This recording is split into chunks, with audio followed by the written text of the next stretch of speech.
warahmatullahi wabarakatuh.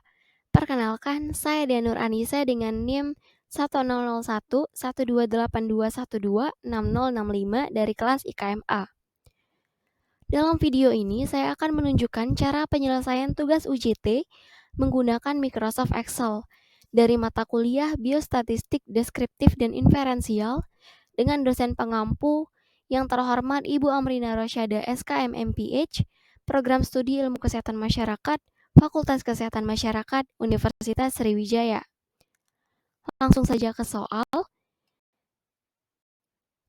Dalam tugas UJT ini, saya mendapatkan soal kasus yaitu suatu penelitian ingin mengetahui hubungan status merokok ibu hamil dengan berat badan bayi yang dilahirkan. Responden terbagi dalam dua kelompok, yaitu mereka yang merokok 40 orang dan yang tidak merokok 50 orang. Hasil penelitian menunjukkan bahwa mereka yang merokok melahirkan bayi dengan rata-rata 2,9 kg dengan standar deviasi 0,1 kg. Sedangkan mereka yang tidak merokok melahirkan bayi dengan rata-rata 3,2 kg dengan standar deviasi 0,1 kg. Ujilah apakah ibu yang merokok akan melahirkan berat bayi yang lebih rendah dibandingkan ibu yang tidak merokok dengan alfa 5%. Nah, yang pertama-tama kita menentukan uji hipotesis yang dimana terdapat dua, yaitu H0 dan HA. H0 ini sendiri yaitu tidak menunjukkan perbedaan, lalu HA ini menunjukkan perbedaan. Yang dimana dalam kasus ini H0-nya yaitu ibu hamil yang merokok akan melahirkan bayi dengan berat badan sama dengan ibu hamil yang tidak merokok. Nah, HA-nya yaitu ibu hamil yang merokok akan melahirkan bayi dengan berat badan yang lebih rendah dibandingkan ibu hamil yang tidak merokok. Nah, selanjutnya kita akan memasukkan yang diketahui dari soal.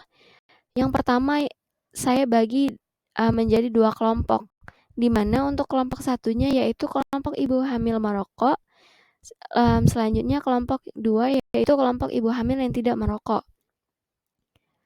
Langsung saja untuk N1 kelompok satunya, di mana N1 ini melambangkan jumlah ibu hamil yang merokok, di mana dalam soal kita ketahui bahwa berjumlah 40.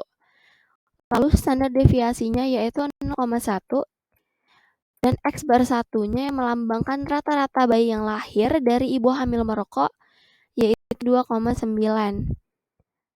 Lalu untuk N2 kelompok 2-nya yaitu 50. Standar deviasinya sama yaitu 0,1. Sedangkan X bar 2-nya dapat kita ketahui dari soal yaitu 3,2 kg. Nah, untuk alfanya dapat kita ketahui dari soal juga yaitu 5%, yang dimana 5% ini sama dengan 0,05. Nah, setelah kita mendata yang diketahui dari soal, selanjutnya rumus yang akan kita gunakan.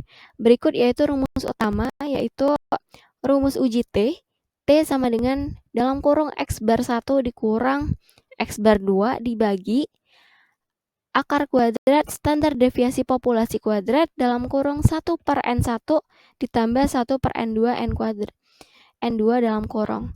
Nah, dikarenakan rumus utama ini membutuhkan standar deviasi populasi di mana tidak terdapat di dalam diketahui, maka kita membutuhkan rumus tambahan, yakni rumus SD, standar deviasi populasi kuadrat, di mana sama dengan dalam kurung N1 dikurang 1, S1 kuadrat ditambah dalam kurung N2 dikurang 1, S2 kuadrat, dibagi N1 ditambah N2 dikurang 2. Nah, dalam pengerjaannya menggunakan Microsoft Excel, saya akan membagi dalam 7 langkah, di mana langkah pertamanya yaitu X bar 1 dikurang X bar 2. Langsung saja, jika dalam menggunakan Excel kita menggunakan sama dengan untuk memulai rumus. Nah, X1 ini langsung kita klik saja pada selnya yaitu 2,9 yang berada pada sel B25 dikurang X bar 2 yang terdapat di sel D25 di mana didapat minus 0,3.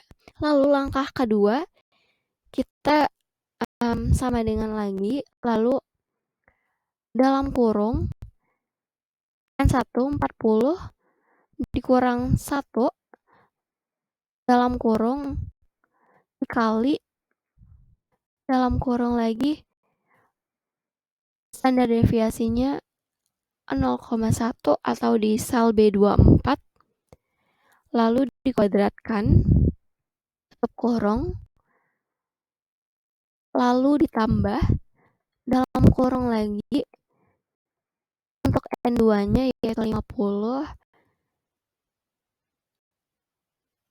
dikurang 1 lalu dikali dalam kurung lagi standar deviasi 2-nya yaitu sama 0,1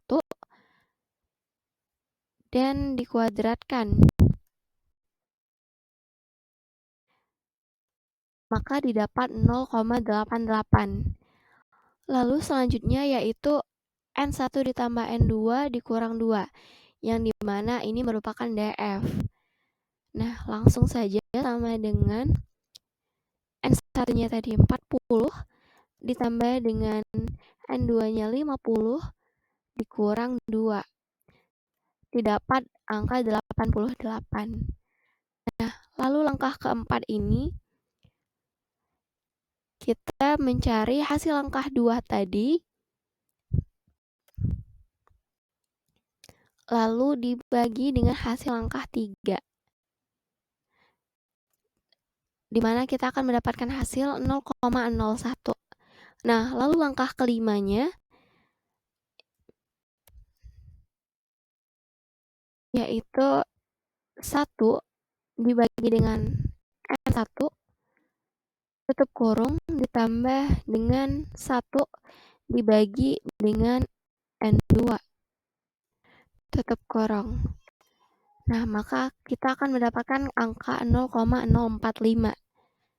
Nah, lalu selanjutnya yaitu langkah ke-6 di mana kita menggunakan hasil langkah keempat tadi kemudian dikali dengan hasil langkah kelima. Maka kita akan mendapatkan angka 0,00045. Nah, lalu langkah ke-7 yaitu hasil dari langkah ke-6 tadi kita akar kuadratkan, di mana di dalam Microsoft Excel ini kita menggunakan rumus ASCII RT untuk melambangkan akar kuadrat. Lalu kita masukkan hasil langkah 6 tadi, tutup kurung, maka akan didapatkan angka 0,021213,203. Nah, dari hasil langkah ke-7 ini kita bisa mengetahui T hitungnya.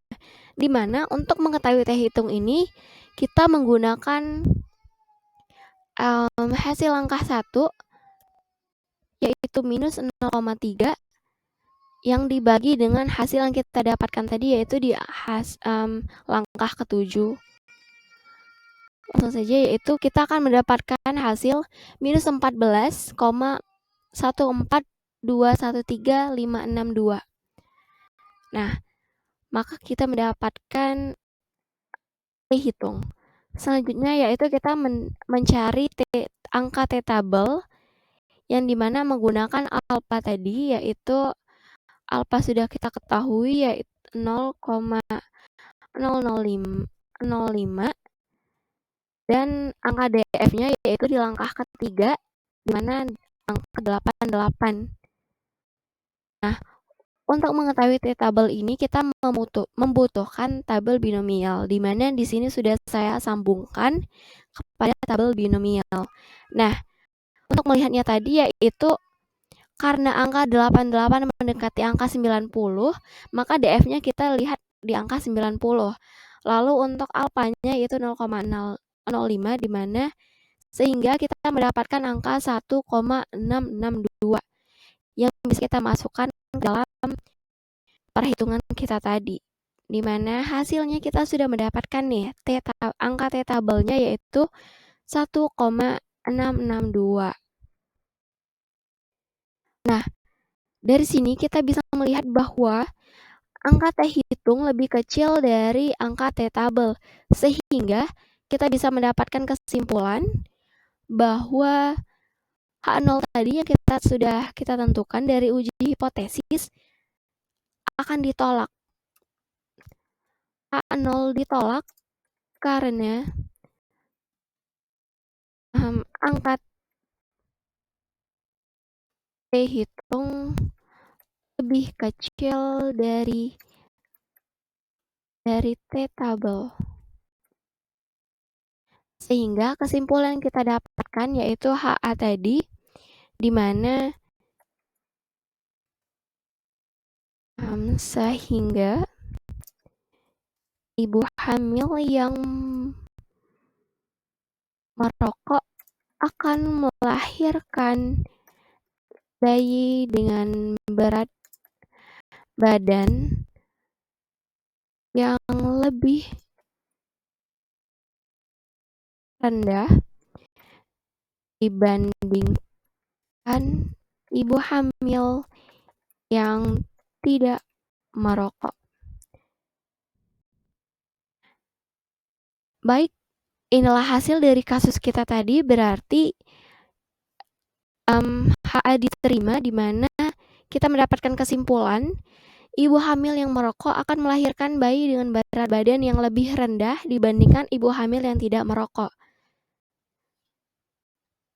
Sekian dari saya.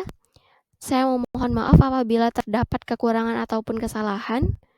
Saya akhiri. Wassalamualaikum warahmatullahi wabarakatuh. Terima kasih telah menonton.